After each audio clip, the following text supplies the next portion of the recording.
नमस्कार साथियों, सभी का आदर्श करियर क्लासेस में बहुत बहुत स्वागत है। दोस्तों, आपके सामने दिख रहा है आपको सामाजिक अध्ययन का मॉडल पेपर। जैसे कि दोस्तों, जो पिछली बार आपका किस तरीके का पेपर आया था सामाजिक अध्ययन का, तो दोस्तों आप इस वीडियो में देखेंगे। तो फ्रेंड्स, ये है आपका यूपी टेट 2021 का सामाजिक अध्ययन का है और प्रीवियस ईयर का जो क्वेश्चन पेपर है, यानी कि जो पिछला मॉडल पेपर जूनियर एग्जाम, दोस्तों ये 6 to 8 के लिए है। ठीक है फ्रेंड्स, तो इससे पहले मैंने एक करा दिया है, आप दोस्तों उसे डिस्क्रिप्शन में से देख लेना या प्लेलिस्ट में जा करके देख लेना। तो दोस्तों आप इसमें देखेंगे कि किस तरीके से आपके सामाजिक अध्ययन में क्वेश्चन आते हैं। तो दोस्तों वीडियो को पूरी देखना, क्योंकि प्रैक्टिस सेट से आपके जो है आधे जो क्वेश्चन है वो हल हो जाते हैं। तो दोस्तों इसी के अंदर से आपके क्वेश्चन आते हैं। तो देख लेते हैं कि आपके प्रश्न कैसे आए हैं पिछली बार। तो ये है इसका पहला प्रश्न, और सभी फ्रेंड्स लाइव आ जाएं, देखते चलना। सामाजिक अध्ययन का है, 91 से स्टार्ट होता है ये।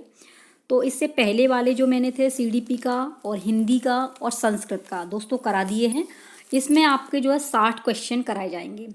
इसमें 60 क्वेश्चन होंगे 91 से लेकर के और 150 तक। ठीक है, तो इसमें 60 क्वेश्चन है। आप देखेंगे किस तरीके से प्रश्न आपके आए हैं। तो दोस्तों आप जवाब देना। सबसे पहला प्रश्न है, इतिहास कब प्रारंभ हुआ था? बताइए। जब मानव सभ्यता का प्रारंभ हुआ था, जब मानव स्मृति प्रारंभ हुई थी, जब लिखित स्रोत उपलब्ध होने लगे थे, या उपरोक्त सभी? तो बताइए कब हुआ था। तो हमारे भाई बहन मारेंगे उपरोक्त सभी। आप बताइए कौन सा हुआ था।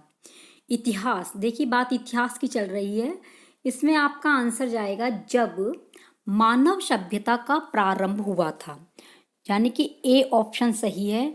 और इतिहास को दोस्तों 3 भागों में बांटा गया है। कितने में? 3 भागों में इतिहास को बांटा गया है।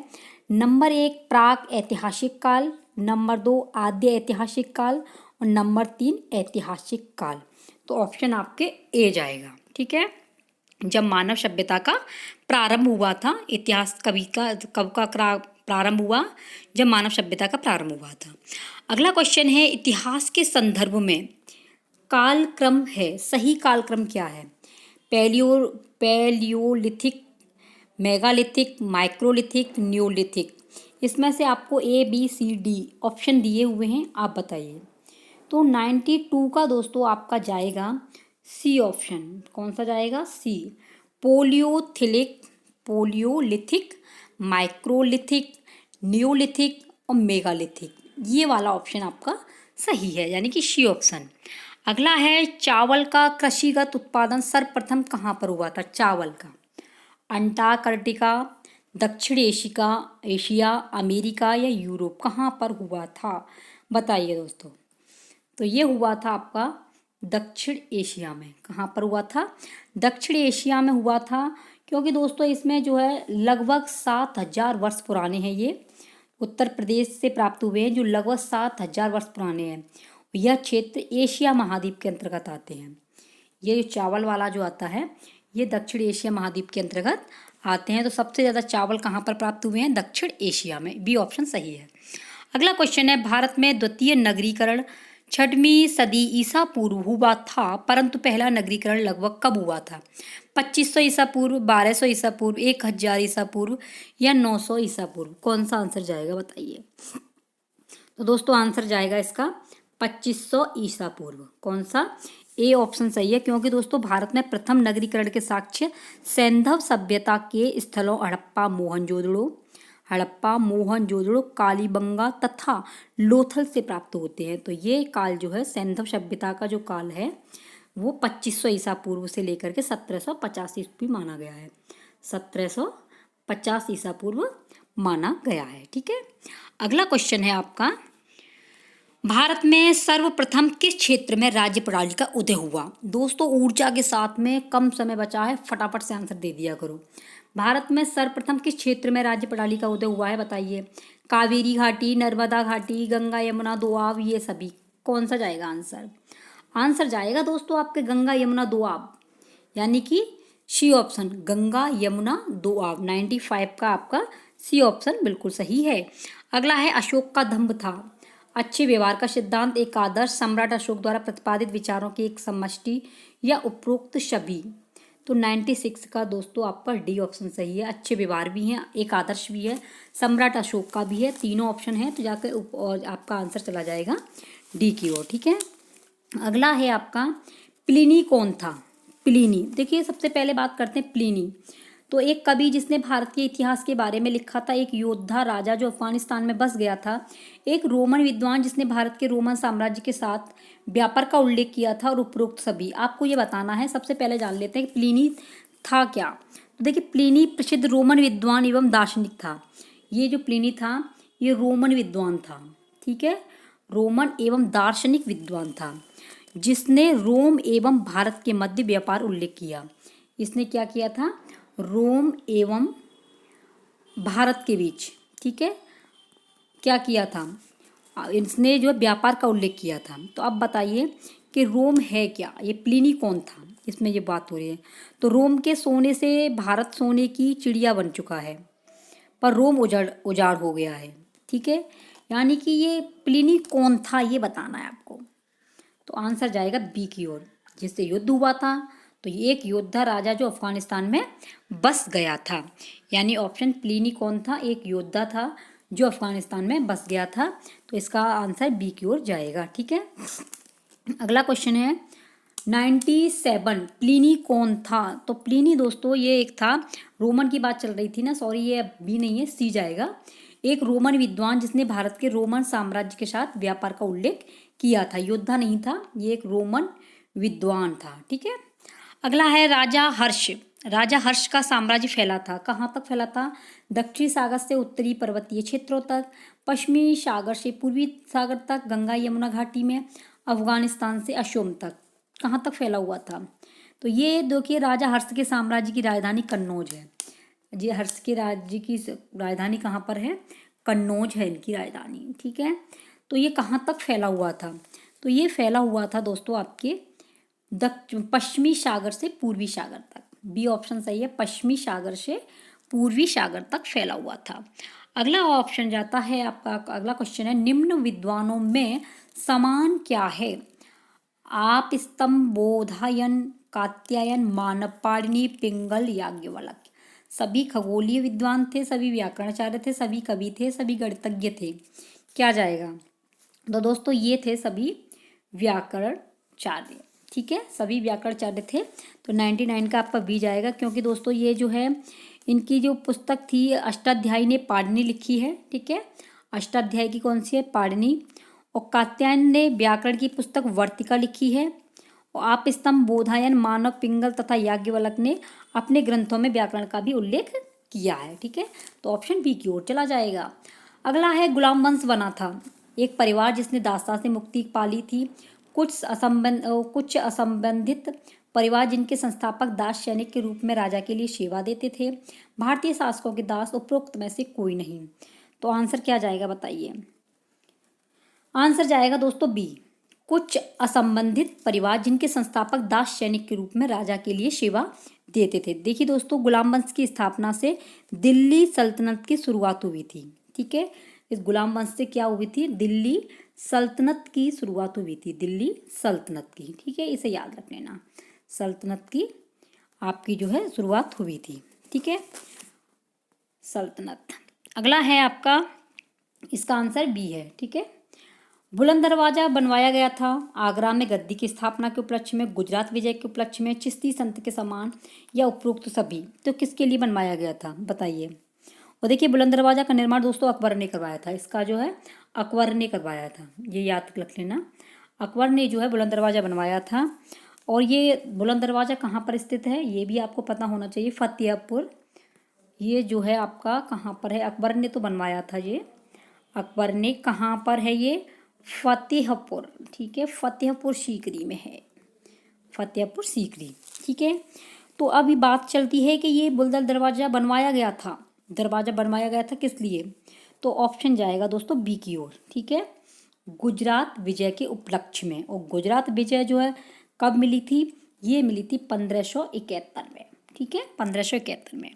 अगला है अकबर का प्रशासक कौन था? हुमायूं, बाबर, बैरम खां, सलीम। कौन था? तो दोस्तों आंसर इसका जाएगा बैरम खां। अकबर का प्रशासन की बात चल रही है तो बैरम खां अकबर का वकील तथा अकबर का संरक्षक था। ठीक है, और अकबर ने 1556 से 60 ईस्वी तक शासन किया था। अकबर ने बैरम खां को खाने खाना, ये आ जाता है कि खान ए खाना, ये जो है खान ए खाना की उपाधि से विभूषित किया था बैरम खां को अकबर ने। ठीक है, तो आंसर आपका शी की हो जाएगा। अगला है gateway of India. India gate तथा 3 मूर्ति की स्थापना कहाँ पर हुई थी? तो ये हुई थी आपकी क्रमशः आंग्ल राजा के स्वागत में, आंग्ल वायसराय के स्वागत में, प्रिंस ऑफ वेल्स के स्वागत में। तो आंसर इसका जाएगा ए की ओर। ठीक है, ए ऑप्शन बिल्कुल सही है। अगला क्वेश्चन है दोस्तों आपका, वो है मुगल साम्राज्य प्रणाली की सुदृढ़ता का कारण क्या था? इसके कठोर नियम, मनसबदारी प्रणाली, पैतृक वंशागत नियम, अन्य भारतीय राजाओं के साथ सहयोग का संबंध। तो आंसर कौन सा जाएगा बताइए? मनसबदारी प्रणाली, तो ये आपका बी ऑप्शन बिल्कुल सही है।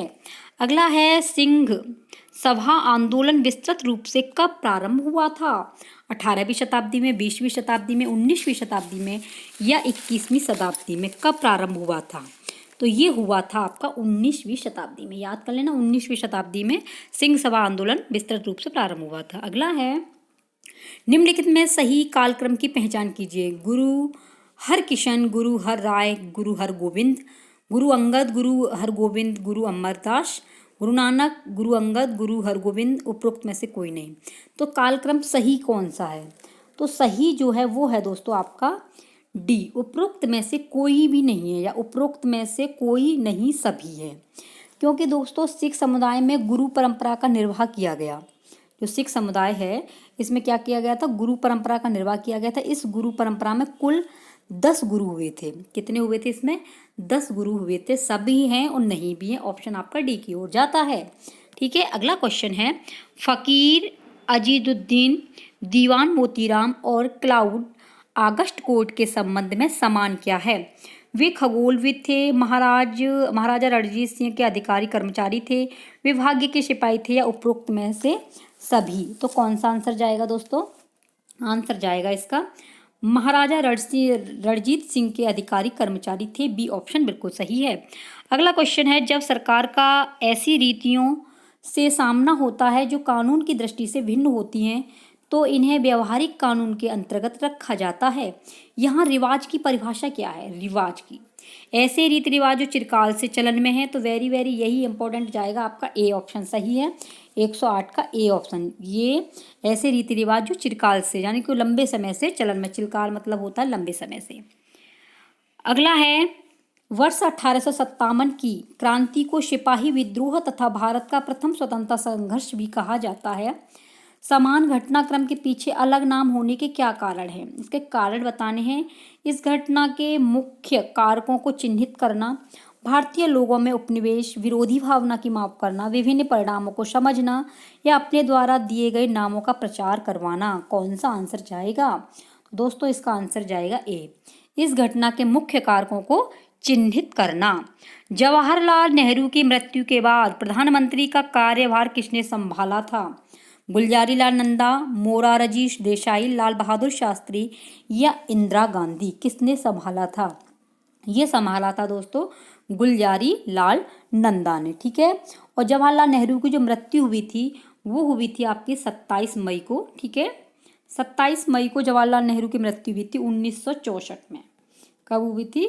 1964 में जब मृत्यु हो गई तो इसके बाद में जो उनका कार्यभार संभाला था वो संभाला था गुलजारी लाल नंदा ने। ठीक है दोस्तों, तो अगर हमारे चैनल पर आप लोग नए हैं तो फटाफट से दोस्तों सब्सक्राइब कर देना। 4 डेली क्लासेस रोजाना आपको क्लासेस मिलती हैं। आपको चाहे SST की हो, चाहे हिंदी की हो, चाहे CDP की हो, संस्कृत की रोजाना क्लास मिलती है। इसलिए दोस्तों अगर चैनल को आपने अभी तक सब्सक्राइब नहीं किया है, जो भाई बहन हमारे चैनल पर नए हैं और पहली बार विजिट कर रहे हैं, तो दोस्तों आप लोग सब्सक्राइब जरूर कर देना, बेल आइकन की घंटी को बजा देना, जिससे आपको रोजाना के नोटिफिकेशन मिल सके। ठीक है फ्रेंड्स, तो अगला क्वेश्चन है हमारा वह विज्ञान जो पृथ्वी तथा उसके क्षेत्रों, गुणाधर्म, वासियों और स्वरूप का अध्ययन करता है क्या कहलाता? पुराविज्ञान, भूगोल, जीव विज्ञान, सामाजिक विज्ञान क्या कहलाता है बताइए? तो ये कहलाता है आपका बी ऑप्शन जाएगा, भूगोल कहलाता है। इसमें जो है आपके क्षेत्र, गुणाधर्म राशि सभी आ जाते हैं, तो ऑप्शन बी क्यों हो जाएगा। सौरमंडल में तीसरा ग्रह क्या कहलाता है, तीसरा ग्रह क्या कहा जाता है, शुक्र, मंगल, पृथ्वी, अरुण। तो 112 में का दोस्तों आपका सी ऑप्शन है जो है पृथ्वी, क्योंकि सौरमंडल में वर्तमान समय में कुल 8 ग्रह हैं। ग्रह कितने हैं वर्तमान में, 8 ग्रह हैं, और सूर्य से बढ़ती दूरी में क्रमशः बुध, शुक्र, पृथ्वी, मंगल, बृहस्पति, शनि, अरुण एवं वरुण हैं। तो इस प्रकार सौरमंडल का तीसरा ग्रह कौन सा है, पृथ्वी। और ऑप्शन में आ जाता है कि आपके ग्रह कितने, ग्रहों की संख्या तो 8 है, और सौरमंडल में तीसरा ग्रह आपका पृथ्वी है। ठीक है, अगला क्वेश्चन है, पृथ्वी का झुकाव अपने अक्ष पर 23.4 है, इसका अर्थ क्या है। पृथ्वी अपने अक्ष के पारित घूमती है।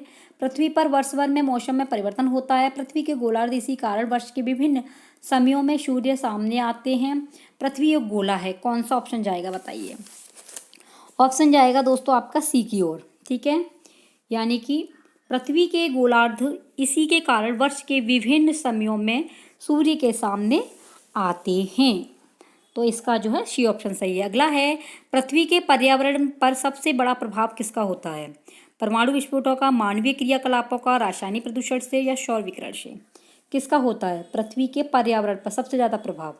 तो ये होता है मानवीय क्रियाकलापों का, क्योंकि परमाणु विस्फोट, रासायनिक प्रदूषण, सौर विकिरण, ये सब कौन करता है, तो ये करते हैं आपके मानवीय क्रियाकलाप। ठीक है, तो बी ऑप्शन बिल्कुल सही है। ठीक है, क्योंकि दोस्तों इसमें जो है आपके ये औद्योगिकरण, अत्यधिक यातायात तथा अत्यधिक मात्रा में हरित जो गृह गैस होती हैं, इन सब का जो उत्सर्जन शामिल होता है वो किस में होता है, आपके मानवीय क्रियाकलापों के अंतर्गत ही आता है। तो ऑप्शन बी आपका बी सही है। अगला है, वायु प्रदूषण का नियंत्रण यह सुनिश्चित करने हेतु महत्वपूर्ण है कि फसलें बर्बाद नहीं हो, उद्योगों का पर्याप्त स्वच्छ हवा प्राप्त हो, हमें श्वसन के लिए स्वच्छ वायु मिले, पशुओं की जनसंख्या कम न हो। तो आंसर कौन सा जाएगा बताइए। इसका जाएगा दोस्तों आपका सी, हमें श्वसन के लिए स्वच्छ वायु मिले। अगला क्वेश्चन है, हाल ही में भारत के ग्लेशियरों की स्थिति पर बड़ा विवाद रहा है। भय है ग्लेशियर वृद्धिमान है, गहराते जा रहे हैं, या घट रहे हैं, या स्थूल हो रहे हैं। कौन सा आंसर सही है इसका। तो इसका है सबसे ज़्यादा जो हाल ही में जो भय है ग्लेशियर का, घट रहे हैं, यानी कि सी ऑप्शन बिल्कुल सही है। अगला है, रणजीत सागर बांध इस गांव के समीप है। रणजीत जो सागर बांध है वो कहाँ पर है, नावडेरा में, थेन, नाथवा, या झाकरी में, कहाँ पर है। तो दोस्तों ये जो है रणजीत सागर बांध पंजाब राज्य में है। किस में है, ये जो है रणजीत सागर पंजाब है, एक पंजाब राज्य में ये स्थित है। ठीक है, परंतु यह बांध जम्मू कश्मीर के थेन गांव में है। ये जो है थेन, ये कहाँ पर है आपके जम्मू कश्मीर में। ठीक है, जम्मू कश्मीर में है ये, और जम्मू कश्मीर के ये थेन में है। रणजीत सागर बांध कहाँ पर है, पंजाब में है, लेकिन ये गांव के कौन से गांव के समीप है, तो ये थेन में है जो जम्मू कश्मीर के पास में है। ठीक है, यानी ऑप्शन बी सही है। अगला है, भारत में सर्वाधिक ऊंचा अर्थ फील्ड बांध कहाँ पर है। अर्थ फील्ड बांध रणजीत सागर, भांगड़ा बांध, टिहरी, या हीरा कुंड, कौन सा है। तो आंसर जाएगा दोस्तों आपका जो है ए की ओर, रणजीत सागर। ठीक है, यह बांध जो है ये रणजीत सागर बांध है जो पहाड़ियों पर स्थित है। ये कहाँ पर है रणजीत सागर, ये दोस्तों अगर क्वेश्चन में आ जाता है कि रणजीत सागर कहाँ पर है, कौन सी जगह पर स्थित है, तो ये पहाड़ियों पर स्थित है रणजीत सागर, भारत में सर्वाधिक ऊंचा है ये। ठीक है, अगला क्वेश्चन है आपका, दक्षिणी भारत में उत्तर भारत की तुलना में चीनी उत्पादन में तीव्र वृद्धि के लिए उत्तरदायी प्रमुख कारण है। प्रति एकड़ अधिक गन्ना का उत्पादन, गन्ने में चीनी की मात्रा अधिक होना, कम श्रमिक लागत, पेराई का लंबा सत्र। तो कौन सा आंसर जाएगा, तो दोस्तों आंसर जाएगा इसका बी। ठीक है, यानी कि ये वाला भी सही है, ये वाला भी, और पेराई का लंबा सत्र, इसमें ये थर्ड वाला कम श्रमिक लागत ये वाला नहीं है, तो इसका ऑप्शन जाएगा बी की ओर। ठीक है, अगला क्वेश्चन है इसमें, भारत एक बड़ा देश है। भारत एक बड़ा देश है, यह पृथ्वी का कितना प्रतिशत भाग घेरता है। तो देखिए दृष्टि, अगर क्षेत्रफल की दृष्टि से देखा जाए तो भारत जो है, क्षेत्रफल की दृष्टि से अगर भारत को देखें तो ये जो है सातवां बड़ा देश है विश्व का। क्या है ये, विश्व का 7वां बड़ा देश है ये, 7वां बहुत बड़ा देश है ये, 7वां। भारत एक बड़ा देश है लेकिन विश्व में इसका 7वां स्थान है, तथा जनसंख्या की दृष्टि से भारत का विश्व में दूसरा स्थान है। भारत विश्व का दूसरा सबसे बड़ा देश है जनसंख्या की दृष्टि से। तो यह पृथ्वी का कितना प्रतिशत भाग घेरता है, तो ये घेरता है दोस्तों आपका डी, यानी 2.4। ठीक है, 120 का आपका 2.4% भाग को घेरता है। तो भारत एक बड़ा देश है। ये दोस्तों आपका भारत विश्व का 7वां बड़ा देश है और जनसंख्या की दृष्टि से विश्व का दूसरा सबसे बड़ा देश है। इसे याद रखना, ठीक है। अगला क्वेश्चन है इसमें, निम्न के मध्य रेड क्लिफ रेखा सीमा निर्धारित करती है भारत एवं पाकिस्तान के बीच, भारत एवं म्यांमार के, भारत एवं अफगानिस्तान या भारत एवं चीन के।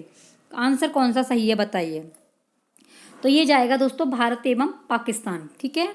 अगला है, किस जनगणना के बाद यह पता चला कि भारत की जनसंख्या तेजी से बढ़ रही है। किस में बढ़ी थी। तो ये जो है आपका 1921 में पता पड़ा था कि जनसंख्या हमारी बहुत तेजी से बढ़ रही है। 1921 ए ऑप्शन सही है। अगला है, केसर का उत्पादन होता है। केसर जो है अत्यधिक कहाँ पर पाई जाती है। असम में, पश्चिमी बंगाल, गुजरात या जम्मू कश्मीर। तो ये जो केसर पाई जाती है वो सबसे ज़्यादा दोस्तों आपकी असम में पाई जाती है, ठीक है।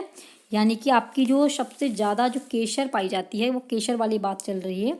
तो केसर दोस्तों आपकी जो पाई जाती है वो पाई जाती है जम्मू एवं कश्मीर में। ये गलत हो गया था, असम नहीं है। इसका डी ऑप्शन जाएगा। केसर का उत्पादन होता है सबसे ज़्यादा कहाँ पर होता है, जम्मू एवं कश्मीर राज्य में, ठीक है। इसका जो ऑप्शन था 122 का वो था दोस्तों आपका ए ऑप्शन, यानी कि 1921 में जनसंख्या का पता पड़ा था। केसर का उत्पादन होता है जम्मू एवं कश्मीर में सबसे ज़्यादा होता है, ठीक है, उत्पादन होता है।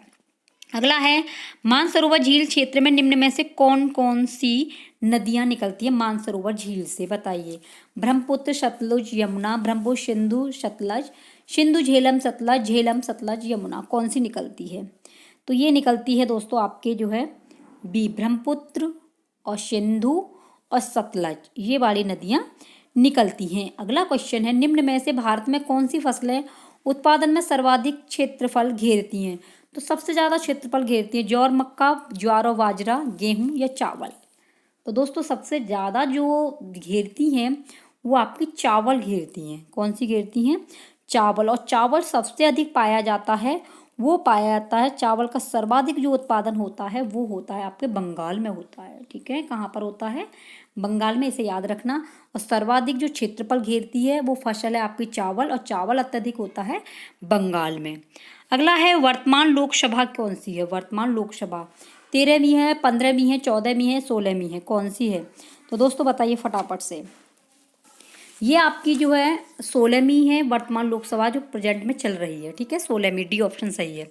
अगला है, मौलिक अधिकार भारत में अपनाए गए हैं।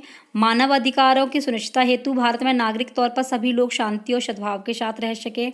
आज़ादी की सुरक्षा हेतु या स्वतंत्रता की सुरक्षा हेतु, कौन सा ऑप्शन जाएगा। तो दोस्तों जो मौलिक अधिकारों की बात चल रही है तो ये ऑप्शन जाएगा आपकी मानव अधिकारों की सुनिश्चितता हेतु अपनाए गए हैं, क्योंकि भारत के संविधान में मौलिक अधिकारों की जो अवधारणा संयुक्त राज्य अमेरिका के संविधान से ली गई है। ये मौलिक अधिकारों की जो अवधारणा ली गई है ये कहाँ से ली गई है दोस्तों, संयुक्त राज्य अमेरिका से ली गई है, ठीक है, इसे याद करना। और वर्तमान समय में भारत संविधान में 6 प्रकार हैं। संविधान में 6 प्रकार के मौलिक अधिकार हैं। कितने हैं, 6 प्रकार के। और मौलिक अधिकार में भारत में अपनाए गए कौन कौन क्या है, ये मानव अधिकारों की सुनिश्चितता। कहाँ से ली गई मौलिक अधिकार, संयुक्त राज्य अमेरिका से, ठीक है। अगला है, संपत्ति का अधिकार है, मौलिक अधिकार है, नागरिक अधिकार या वैधानिक अधिकार या ये सभी। तो ये आपका आंसर जाएगा दोस्तों वैधानिक अधिकार है। ये इससे वेरी वेरी इंपॉर्टेंट है, ये संपत्ति का अधिकार क्या है, तो ये है आपका वैधानिक अधिकार, सी ऑप्शन सही है। अगला है, भारतीय संसद में जेपीसी का अर्थ क्या है। JPC joint parliamentary council, just parliament counselling, joint parliamentary committee या ज्वाइंट पार्लियामेंट्री काउंसिलिंग, कौन सा आंसर जाएगा बताइए। इसका आंसर जाएगा दोस्तों ज्वाइंट पार्लियामेंट्री कमेटी। अनुच्छेद 370 संबंधित है किससे है, हिमाचल से, झारखंड से, तमिलनाडु से या जम्मू एवं कश्मीर से। किससे संबंधित है, तो ये संबंधित है आपकी जम्मू एवं कश्मीर से संबंधित है। अगला है, लोक अदालत होती है। लोक अदालत किस लिए की जाती है, समझौतों और सुलह के द्वारा विवादों का निपटारा करने वाली, विवादों को सुलझाने एक अधिकरण जो कम समय लेता है। लोगों के द्वारा चलाई जाने वाली अदालत या उपरोक्त सभी? तो आंसर जाएगा आपका उपरोक्त सभी के लिए। ठीक है, लोक अदालत जो समस्याओं का समाधान भी करती है, सुलझाने का भी कार्य करती है, लोगों के द्वारा चलाई गई लोक अदालत है, उपरोक्त आपका सभी जाएगा। ठीक है दोस्तों, अगला क्वेश्चन है आपका, भाषा के आधार पर लोगों का विभाजन इस सिद्धांत पर कार्य करता है। किस सिद्धांत पर करता है? अपनी भाषा में प्रशासन अच्छा होता है, भाषा वह संयोजक है जो लोगों को आपस में जोड़ती है तथा उन्हें चिन्हित करती है, प्रशासनिक सरलता के लिए स्थानीय भाषा का प्रयोग, या उपरोक्त सभी? तो आंसर इसका जाएगा उपरोक्त सभी। जीने का अधिकार है, सरकार द्वारा प्रदत्त अधिकार, देवी अधिकार, न्यायालय द्वारा प्रदत्त अधिकार, मौलिक अधिकार। जीने का अधिकार, तो जीने का अधिकार है आपका मौलिक अधिकार। मौलिक अधिकारों के द्वारा जी सकते हो। सरकार की या देवीय या न्यायालय की बात करो तो नहीं दोस्तों, आपका आंसर डी जाएगा। ठीक है, अगला है आयकर, केंद्रीय कर, सीमा शुल्क, राजस्व के द्वारा जुटाया गया धन जाता है किसमें? भारत सरकार में, आकस्मिक निधि में, संचित निधि में, या ये सभी? कौन से में जाएगा? तो ये जाता है आपका संचित निधि में। ठीक है, आपका सी ऑप्शन बिल्कुल सही है। अगला है, भारत की संसदीय प्रणाली इस सिद्धांत पर कार्य करती है, बहुमत की जीत, आनुपातिक प्रतिनिधित्व, बहुमत, लोकप्रिय लोकतंत्र। तो आंसर कौन सा जाएगा इसमें बताइए? तो आंसर जाएगा बहुमत की जीत, ए ऑप्शन। प्रसार भारती, प्रसार भारती है भारत की एक लोक सेवा प्रसार प्रदाता, एक एनजीओ है, या एक टीवी संगठन है, या एक रेडियो संगठन है? प्रसार भारती की बात चल रही है। तो दोस्तों आपका 136 का आपका आंसर ए है, भारत की लोक सेवा प्रसारण प्रदाता है, क्योंकि दोस्तों इसकी स्थापना 23 नवंबर 1997 को हुई थी। किसकी? आपकी भारत की लोक सेवा प्रसारक जो है, इसकी जो स्थापना हुई थी वो 23 नवंबर, ठीक है, 23 नवंबर को हुई थी 1997 में। ठीक है, ये याद रखना इसे। तो आंसर आपका ए सही है। नारीवाद से आशय है, नारीवाद से एक विचार जो महिलाओं की समानता के पक्ष में हो, एक विचार जिसके अनुसार महिलाएं शासन करें, एक विचार जिसमें पुरुष शासन करे, एक विचार जिसके अनुसार महिलाओं को पुरुषों की अपेक्षा अधिक अवसर मिलना चाहिए। तो कौन सा आंसर जाएगा बताइए? आंसर दोस्तों एक विचार जो महिलाओं की समानता के पक्ष में, बात समानता की चल रही है, तो आंसर आपका ए जाएगा। ठीक है, भारत के मुख्य न्यायाधीश की नियुक्ति की जाती है भारत के प्रधानमंत्री द्वारा, संसद द्वारा, या राष्ट्रपति द्वारा, या लोकसभा द्वारा? तो जो भारत की जो मुख्य न्यायाधीश की नियुक्ति राष्ट्रपति के द्वारा की जाती है। किसके द्वारा की जाती है?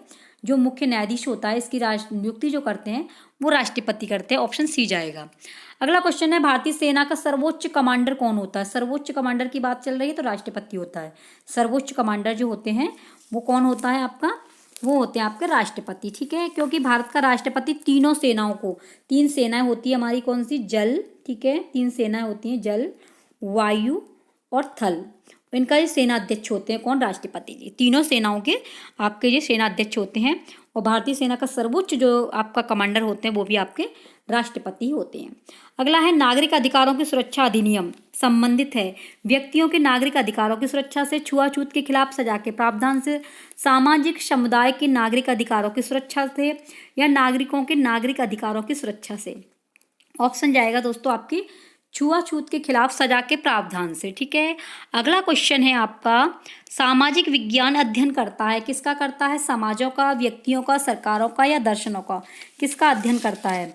तो जी करता है आपका समाज का अध्ययन करता है, समाजों का अध्ययन करता है सामाजिक विज्ञान। ठीक है, अगला क्वेश्चन है आपका, जहां मस्तिष्क बिना भय के हो, जहां मस्तिष्क बिना भय के हो, यह कथन किसने कहा है?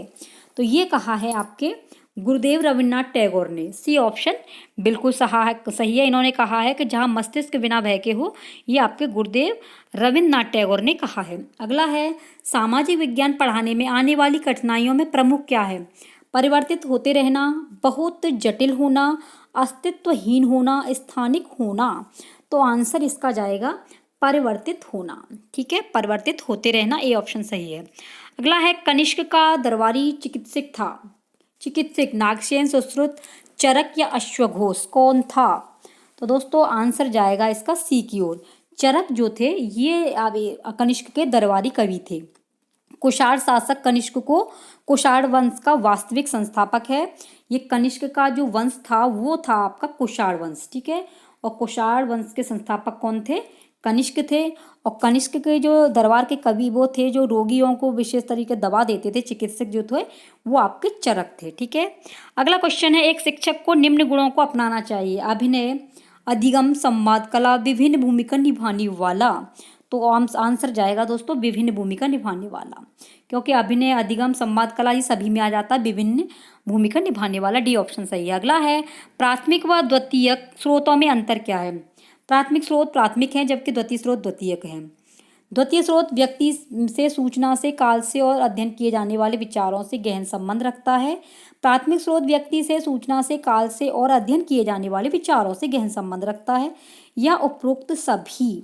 तो आंसर इसका जाएगा सी, प्राथमिक स्रोत व्यक्ति से, सूचना से, काल से और अध्ययन किए जाने वाले विचारों से गहन संबंध रखता है। अगला है प्रोजेक्ट वर्क महत्वपूर्ण होता है क्योंकि यह बच्चों को रचनात्मक बनाता है, बच्चों के लिए कार्यकलाप के रूप में होता है, करके सीखना सीखने का महत्वपूर्ण तरीका है, यह शिक्षकों को रचनात्मक बनाता है। बताइए आंसर जाएगा करके सीखना। जहां भी करके सीखने की बात आ जाए आपका आंसर वही सही जाएगा। कक्षा में शिक्षण कार्य होना चाहिए गहन, एक पक्षीय, पारस्परिक क्रियाकलाप द्वारा, पारस्परिक क्रिया द्वारा, या सरल। कैसा होना चाहिए, तो ये होना चाहिए पारस्परिक क्रिया द्वारा। ठीक है। अगला क्वेश्चन है डीपीआई शब्द संक्षेप है।